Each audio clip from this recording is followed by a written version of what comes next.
Mbote lisusu bandeko langai na bandeko oyangai tokutani kaka ndenge tomesana kokutana biso na bino lelo tozali jeudi 7 décembre 2017. Ennemi ya lokuta ezalaka mikolo, la forte opposition na Congo ezali pe mikolo. Tozala Kinshasa capitale ya mboka na ngai.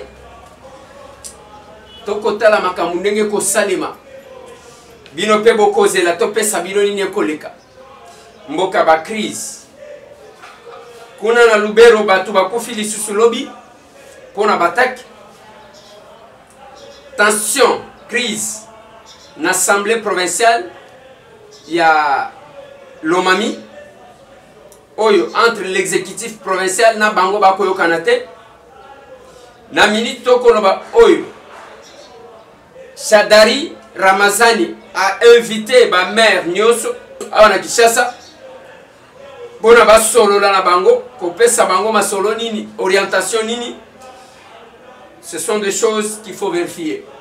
Ba notable ya Lomami bakendaki kokutana na Shadari, vice-premier ministre en charge de l'intérieur, pour la makambu ya attention oyo. Nathalie Sakibino, ce qui se passe na Kasai, na Lomami actuellement. Il y a une assemblée provinciale, il y a l'exécutif provincial. L'exécutif provincial est la émanation de l'assemblée provinciale. Parce que Kounande Babimak, la même chose na exécutif national et la émanation assemblée nationale. Tout y a parlement. Les robans de Kolangay, makambu ya contrôle parlementaire, ça a créé attention. Ramazani a fermé à Kangi assemblée provinciale. Mais là, on a mis tout naka chaque jour. Biloko ya kokanga ka assemblée provinciale. Et zalaka na mopeko nini? Nani a pesa compétence wana na ministre ya intérieur et c'est selon quelle disposition. Comme tozana mboka ya ba récupération, récupérer tous les cas. Cette assemblée là est fermée. Makambo salema kina Kasai yango wana. Na Équateur et salema plusieurs fois. Pendant que la minute oyo bako bongisa. Élection ya ba gouverneur. Oyo a remplacer José Makila. Parce que jusqu'à aujourd'hui, moi namboka José Makila zo kimilé. Vice-premier ministre en charge des transports aux voies de communication et gouverneur. Et comme ça la passe bande konangay. Mais na limite réfléchir to solo la mamke. Les lobans de Konangay tozana likambu oyo ya recrutement ya ba M23 pour na commater population. Lobi woyoki ke eyinda ki na siège ya UDPS. Pambate il y avait un groupe baboyaki ke Kabunda kokota lisusu te parce qu'il est soupçonné. Jean-Marc Kabunda lobisiste tel est le cas na obenga la police. Babengi la police. Au moins nous apprenons que pour la première fois la police va continuer à faire permanence à UDPS. Il semblerait que bakota kina ba caméra ko filmer nini pona ko lakisa nini selon ba o baza proche na Jean-Marc Kabunda et za ba tout manipulé par Chibala nde ba kenai ko sala eloko wana. Mais selon bande ko mususu Jean-Marc Kabunda a commis qu'on travaillant contre courant à UDPS. Et nous sommes pendant la période où Chibala a mis tout en marche pour dédoubler UDPS. Mais quand vous faites ça, ça va profiter à qui? Toyaki a Kolobanengani n'a convoqué congrès au bâtonnier soit UDPS, bayebi ke inga inde héritier ya Tshisekedi. Qui héritier ngo wana ozali ko réclamer yo Bruno Chibala. Ezaka na maloba na acte te. Oza premier ministre te papa. Tshisekedi aleka premier ministre na mboka oyo. Ba santa qui a eu quelqu'un. Ba miyibi ba lenga.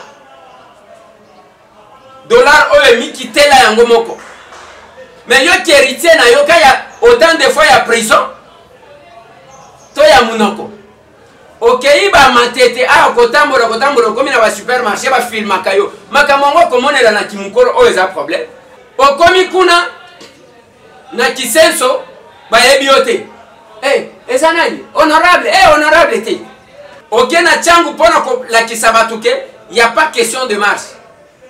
Mais que ne yo moko tika ba soda kita yo moko ke ngai chibala yeyo samba soda. Sojo ko zonga mobimba. Botika ko sakana kana batu. Maintenant, ozo kitana ba policier la kisabatuke, vous n'avez pas droit de réclamer, de revendiquer vos droits parce que oyo bozaki ko bundela ezali bumu yanga ichibala botika nalia. Eza que comme ngana comme premier ministre et que bozaki ko bundela libumu nanga dès lors que na bandi kolia vous n'avez pas droit de revendiquer quoi que ce soit parce que ngai nazolia. Premier ministre. OK, kuna ozozo ambongo zobwa olia ko bwaka mbongo boy améliore les conditions des travailleurs. Ozo bwaka ngolo kola yayo. Ok, ndaki kotala bandeko na yo ba prisonnier pesi bango 200 000 francs, 68 personnes. Na pavillon 8 bisiko kenda kotala prophète na yo. Ezo sala passe. Et pendant 7 ans bandeko nanga ba recruter ba M23. Pona ko s'attaquer na batu tout ba ko marcher na Kinshasa. Bisi mo alobite. Wana ezaba tu basi balongwa na mouvement ya M23. Il veut nous faire croire que ba mouvement nyonso ezo salem. Ezaya bango ba bisi mo bazali ko s'opposer na régime. Ezama kamwa lukuta. Les masques sont tombés pour na lobaka ennemi à vérité, ennemi à lokuta ezala kamikolo.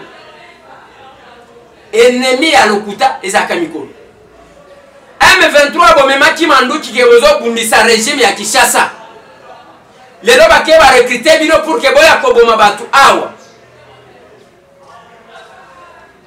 Et vous pensez qu'avec le biceps vous allez tenir? Ce sont des choses qui ont existé dans ce pays. Ba Ibu to viva bangwao. Ba katakata to viva bangwao. Ce n'est pas pour autant que ça fait reculer les Congolais. Élément, les autres n'ont pas de kokufa. Ils ont zala, ils ont passe, ils ont konyokwam. Oh bakosal. Bino bo renforcer konyoko la ba Congolais. La lecture de 6 mois. Koloba ke bato wana biso to yebi bango te za lokuta, eza système bino ndenge bo salaka.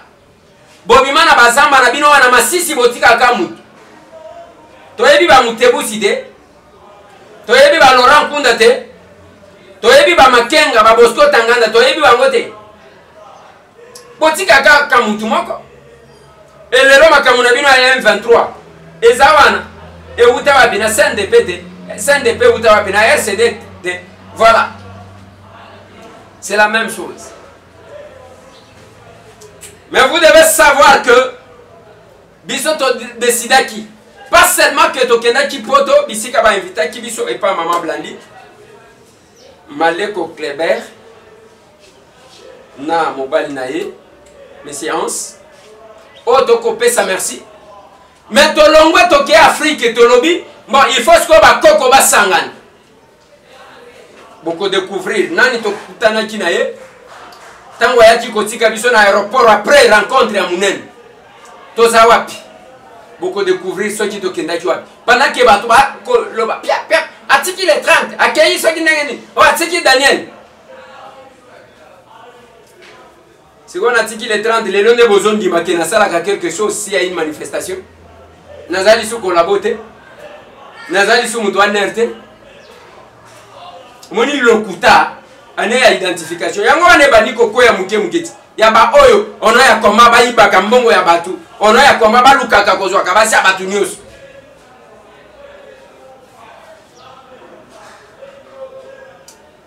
tokenda ki wapi et puis nani to sololi na ye Voilà, très chers téléspectateurs, Bande Konangai, nous sommes là de passage quelque part. Nous avons trouvé un monsieur qui, pour d'autres, il est connu, pour d'autres aussi, il n'est pas connu. Qui est-il? Quel message lance-t-il aux Congolais qui sont en détresse aujourd'hui compte tenu de la situation de leur pays? Bonjour mon frère. Beauté. Beauté à toute la famille du Congo, les frères, les sœurs, les guerriers. Je suis Samska Ledja du Burkina Faso, le ballet citoyen. Et nous suivons de très près ce qui se passe chez nos frères. Et nous avons vraiment la conviction que vous allez réussir. Vous devez réussir. C'est pas seulement que voilà, c'est une mission pour vous. Vous devez y arriver. Parce que Sankara l'a dit que là où il n'y a pas de lutte, il n'y a pas de progrès. Et il faut oser, coûte que coûte. Et c'est comme ça. Ouais. Et quelles sont les stratégies que vous... en fait, ça, c'est les messages que vous adressez aux Congolais qui vous suivent en ce moment en RDC. Quelles sont les stratégies pour y arriver? Parce qu'on a essayé plusieurs fois, rien qui change, nos autorités ne veulent pas relâcher. Chaque fois, il y a les déploiements de militaires, des policiers et tout et tout. Chez vous, il n'y a pas de policiers, il n'y a pas de militaires en cas de manifestation. Mais bien sûr, il y a des policiers, il y a des militaires, il y a parfois même des mercenaires.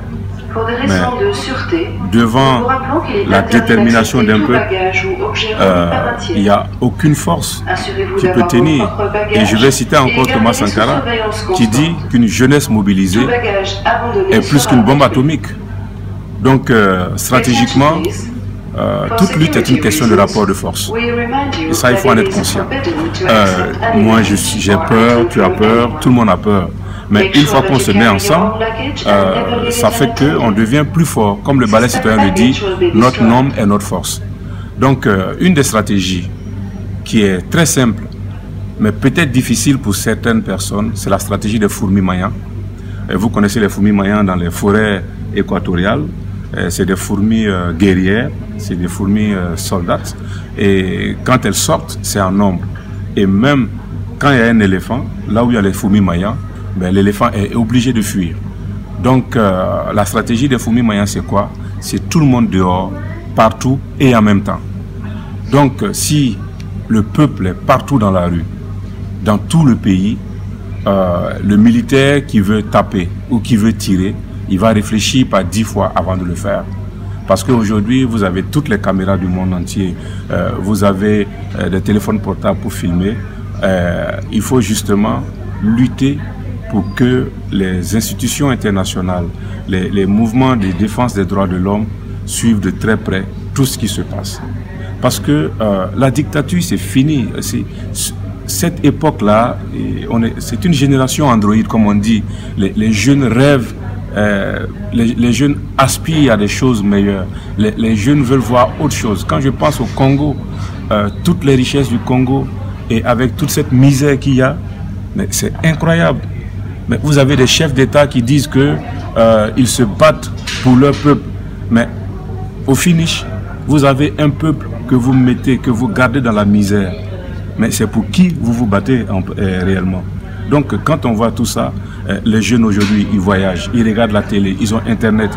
Et ils voient qu'il y en a ailleurs qui rêvent. Ils ont aussi le droit de rêver. Donc il faut se battre. Et on peut changer la donne. C'est vrai qu'il y en a qui préfèrent fuir, il y en a qui préfèrent aller à l'exil, on les comprend. Mais le mieux, c'est de voir comment rester sur place, comment s'organiser, parce que quelqu'un le dit, s'organiser c'est gagner. Donc n'ayez pas peur. Et pour ne pas avoir peur, il faut vous renforcer les uns les autres. La stratégie des fourmis maillans, tout le monde dehors, partout et en même temps. Et ça va gagner. Merci beaucoup. Tout le monde dehors, partout et au même moment. Voilà ce qui nous manque de foi. Bandeko Nangai, Soki Tozali Kokutana na Bandeko, Tozalaka na Fadel Barro, na Paris. Lelo, Tozala Ndeko Moussous, ils apprennent à présenter Bino comment Bandeko Nabiso, Bakendaki jusqu'à réussir. Pour réussir, Tozana problème na Moutoute. Il faut Bakonzi Nabiso Oyo. balingi koto samibe côté bato satandengini. Aujourd'hui ils sont très fiers parce que ils se disent il n'y aura plus de président qui fera plus de 10 ans. Jamais. Au Burkina Faso. Voilà. Burkina Faso, c'est fini ça. Oui, c'est fini. Alors, quand est-ce que ça va arriver chez nous? Avec la détermination, si tout le monde va sortir au même moment et partout, nous allons réussir. Merci. Les fourmis mayans du Congo, big up. Merci. Voilà. Toko kende partout. Yo vanda na yo, tuna zakama kochi wapi. Vanda na yo. Ça encore campagne de diabolisation Makassi. Beaucoup bima ridicule. Mais le jour viendra, vous répondrez. Et je le dis. Et c'est pour bientôt. Heureusement que Bobani Koko est moko. Et tout le monde a découvert qu'il y a une machine. Où ils ont un serveur à Kinshasa. Mais dans les antennes de relais, ils ont un poteau. Il y a pas menteurs de la diaspora. Et tout ce qu'ils utilisent ne vient que du régime qui sont censés combattre. Ndeko wana lobby que la vraie stratégie est à tout le monde debout, partout et à un même moment. Pas que bana changu batelemi ya ngonga na bango, o bazana mbujima na mkolo na bango, ba o bazana lubumbashi na mkolo na bango. Le problème o tozana ngona Congo est un problème ya bino nyonso bo telema bisika nyonso yo zali na ngonga moko. Mais nous marchons contre courant. Les autres là-bas députés, babani ko kende ko bonde la kengo. Est-ce que côté l'élection dossier à loi OET? Ba bisi bino ke kengo azala kanabino. Oh, c'est parce que en 2015, ce n'est pas la rue qui a fait parler. Et comme il y a Kobonde. Et ça compliqué, ça passe. Et ça passe. Nakoye kopé Sabino ma précision par rapport au dossier à Daniel Saf. Parce qu'il faut tout écouter na yemoko. To solo na ye. Na simanango. Na pesa bino parce que nazo mona ba récupération trop. Ba tu koloba trop. Bon.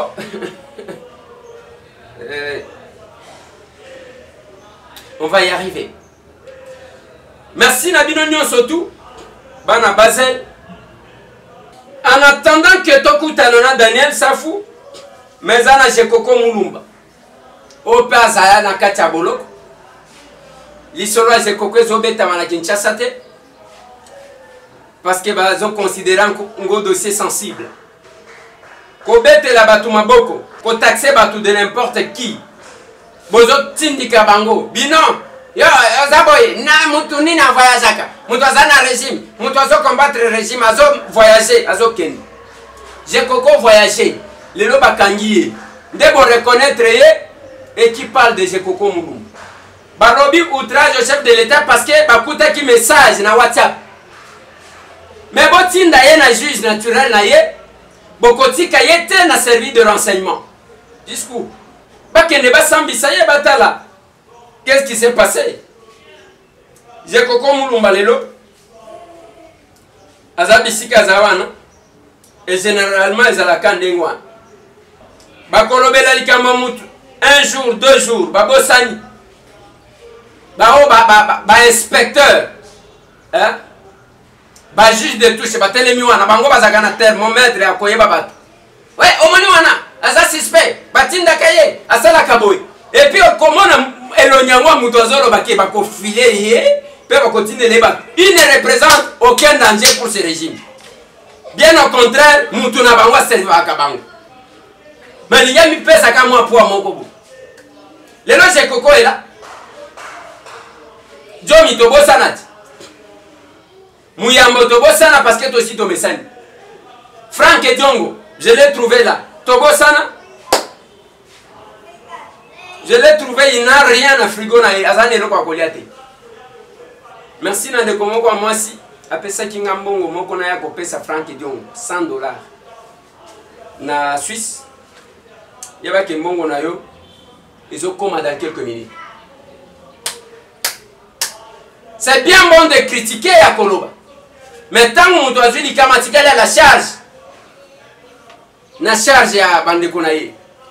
pendant que ba diaspora mususu bako réfléchir yango na lobaki na bandeko na Suisse na lobi na bandeko na Milouz na conférence ba on azo pesa merci mingi bandeko na Milouz comme d'habitude na lobi lokola mais c'est tango asengaki mbongo asala télévision bozo mona ezo sala bino mukusa boko pesa te mbongo na bino ekendaka ba makambo mususu la diaspora peut s'organiser bosali une chaîne Sénégal bazana chaîne câblée oezana satellite bosali une chaîne moderne ya makasi ya munene libanda oyo bakokata signal te comme ça ba message ezoleka en direct au lieu totikala kana ba réseaux sociaux on peut s'organiser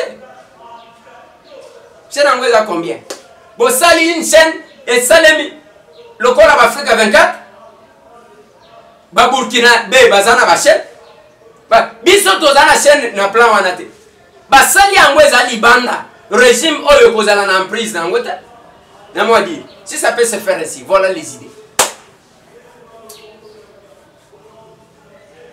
Merci na bino nyonso tout je koko mulumba courage ndeko na ngai je souhaite que tokomona na ressources courage na ba nyonso ba combattant de la liberté Frank Edongo Chamba Jean-Claude Muyambo et Jean-Diomi Dongala na bino nyonso bandeko na ngai ba maître firmé Ngambi boza ebele bandeko na ngai o ba ko souffrir sous prétexte que ce sont des mercenaires prosangwe bandakati botika la brancher mais aka musala mais en attendant que ba fongola compte YouTube na biso oyo ba pirater vous pouvez vous abonner sur Ndeko Eliezer Tokokom et aussi continuer à signer la pétition et cause à la madame. Merci, mais l'histoire du Congo c'est clé. Biso tozo komaya biso et la République retiendra. Merci.